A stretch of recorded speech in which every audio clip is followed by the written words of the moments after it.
రోషయ్య రోషయ్య కొనసాగిద్దాం కొనసాగిద్దాం రోషయ్య కొనసాగిద్దాం కొనసాగిద్దాం రోషయ్య కొనసాగిద్దాం కొనసాగిద్దాం కొనసాగిద్దాం రోషయ్య కొనసాగిద్దాం ఎంగేరు సార్ దూసరే భాయ్ పీछे पीछे ఎంగేరు ఒక్క నిమిషం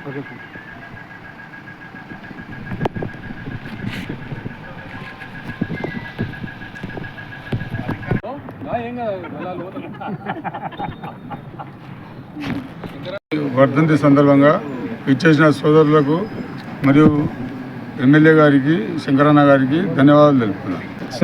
ఆంధ్రప్రదేశ్ మాజీ ముఖ్యమంత్రి, మాజీ పిసిసి మాజీ అధ్యక్షులు, తమిళనాడు గవర్నరు, అలాగే ఎన్నో పర్యాయాలు ఆర్థిక శాఖ మంత్రిగా ఆంధ్రప్రదేశ్ రాష్ట్రాన్ని ఒక ఏకతాటిపై తీసుకొచ్చి కాంగ్రెస్ పార్టీ ఆయనను అంచెలంచెలుగా పదవులు ఇచ్చి ఆర్యవైశ్యులకు కూడా ధైర్యం చేసే కార్యక్రమాలు చేశారు. కాబట్టి రోషయ్య గారు కూడా ఎన్నో కార్యక్రమాలు ఆయన ఉన్నన్ని రోజులు ఆర్థిక శాఖను ఒక పద్ధతి ప్రకారంగా నడిపి ఆర్థిక శాఖను ఒక సిస్టంలో తీసుకుపోయినారు. కానీ తెలంగాణ రాష్ట్రం వచ్చిన తర్వాత ఆ ఆర్థిక శాఖను చిన్న భిన్నం చేసింది మన కేసీఆర్ గారు. అందుకే కేసీఆర్ గారు ఈ రాష్ట్రాన్ని భ్రష్టు పట్టిరు. కాబట్టి ఆంధ్రప్రదేశ్లో ఉన్నటువంటి రోషయ్య గారు ఈ ఆంధ్రప్రదేశ్ రాష్ట్రాన్ని ఒక స్థాయికి తీసుకొచ్చి ఈ స్థాయిలో చేసినందుకు రోషయ్య గారికి ఈ నివాళులు అర్పించడం జరిగింది.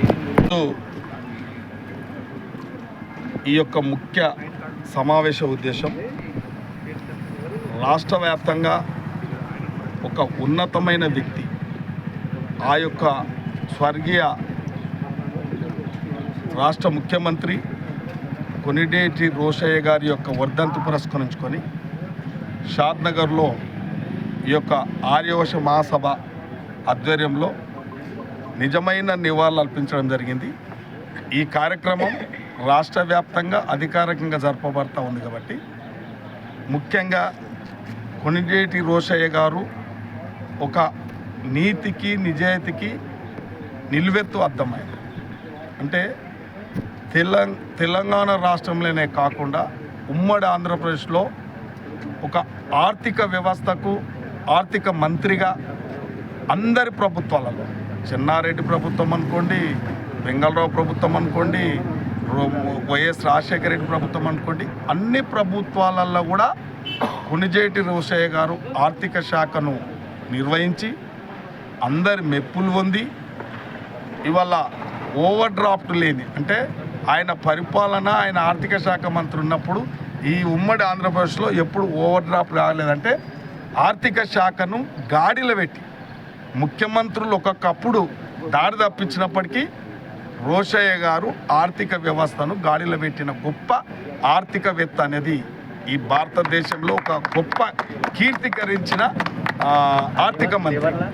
ఈరోజు ఆయన ఆర్యవైశ్య కుటుంబంలో పుట్టి అంచెలంచెలుగా ఎదుగుతూ కాంగ్రెస్ పార్టీ ఏ పార్టీ కూడా ఆర్యవైశ్యులకు అంత పెద్ద ఉన్నత స్థానం కల్పించదు. ఒక రాష్ట్ర ముఖ్యమంత్రిగా కూడా ఈ కాంగ్రెస్ పార్టీ ఆర్యవైశ్యులకు ఒక ప్రథమ స్థానం కల్పించిన పార్టీ కాంగ్రెస్ పార్టీ. ఆయన మీద అంత నమ్మకం. వారు స్వర్గస్థుల కాకముందే ఆయన ఒక చిన్న పిలుపునిచ్చేది, ఆర్యవైశ్యులమంతా ఆర్థికంగా ఉంటాం, మనమందరం బాగా ఉంటాం, సుభిక్షంగా ఉంటాం, వ్యాపారాలు చేసుకుంటాం.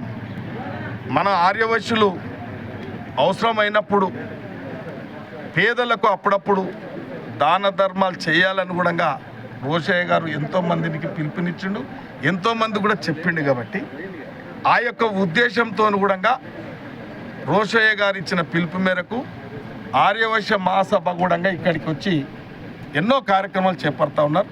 వారి యొక్క కార్యక్రమాలు కూడా అభినందనీయం, అద్భుతంగా జరుగుతూ ఉన్నాయి. చిన్న చిన్న విషయాలలో కొద్దిగా భేదాభిప్రాయాలు ఉన్నప్పటికీ చాలా మంచి ఒక సంస్కృతిగా వాళ్ళు రాజకీయ నాయకులను గౌరవిస్తూ ఆ యొక్క కార్యక్రమాలను మంచిగా సత్ఫలితాలను ఇచ్చే విధంగా కూడా వాళ్ళ కార్యక్రమాలు చేస్తూ ఉన్నారు. వాళ్ళు కూడా రాజకీయంగా ఎదగాలనేది మా అందరి ఉద్దేశం.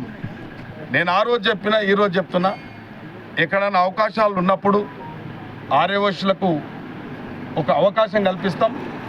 కాంగ్రెస్ పార్టీగా ఎమ్మెల్యేగా ఆ ప్రయత్నం చేస్తామని చెప్పడం జరిగింది. ఇవాళ కూడా ఒక అవకాశం వచ్చింది. గూడూరులో దయాసేట్ నిలబడతా ఉన్నాడు. ఇలా ఇన్ముల్లారోలో పెద్ద గ్రామాల్లో ఆగిర్ రవికుమార్ నిలబడతా ఉన్నాడు. ఎక్కడ ఇబ్బంది లేదు. వాళ్ళు నిలబడతామంటే ఎక్కడ ఇబ్బంది లేకుండా ఏకగ్రీవంగా కూడా కావడానికి ప్రయత్నం చేసినాం. కొద్దిగా పార్టీలు సహకరించలేదు కాబట్టి ఖచ్చితంగా నేను విజ్ఞప్తి చేస్తూ ఉన్నాం. మా పార్టీలు ఉన్నా ఏ పార్టీలు ఉన్నా నాకేం అభ్యంతరం లేదు. రాజకీయంగా వైశ్యుల పాత్ర కూడా ఉండాలి. మున్సిపాలిటీలలో కూడా ఉండాలి, గ్రామ పంచాయతీలలో ఉండాలి, మండలాలలో కూడా ఉండాలని చెప్పి నేను ఒక రోషయ్యని ఆదర్శంగా తీసుకొని, రోషయ్య ఏదైతే నీతి నిజాయితీ గల పార్టీలో పనిచేసిండో మీరందరూ చూస్తూ ఉన్నారు. ఎన్నో పార్టీలు వచ్చినాయి, ఎటువంటి పార్టీలు వచ్చినాయి, ఎటువంటి మోసాలు చేసిర్రు, ఏ పార్టీ ఏం చేసిందో మీ అందరికీ మీ హృదయాలలో ఉంది. అది మీరు అర్థం చేసుకోవాలి, ఏ పార్టీ ప్రాధాన్యత ఇచ్చిందనేది. గతంలో ఇలా మీరు చూడండి, ఎవరన్నా కాంగ్రెస్ పార్టీ తప్ప ఆర్యవైశ్యులకు ప్రాధాన్యత ఇచ్చిన పార్టీ ఏదైనా ఉందా మీరు చూడండి. ఇలా మేము చెప్తా ఉన్నాం, 2 ఉదాహరణలు చెప్పినాం మీకు. అది కొత్తూరు మండలంలో ఇస్తున్నాం. ఇక్కడ కూడా నాకు తెలిసింది నిన్న మొన్న భీమారంలో వీరేశం కూడా నిలబడ్డాడని చెప్తా ఉన్నారు కాబట్టి నాకేం అభ్యంతరం లేదు.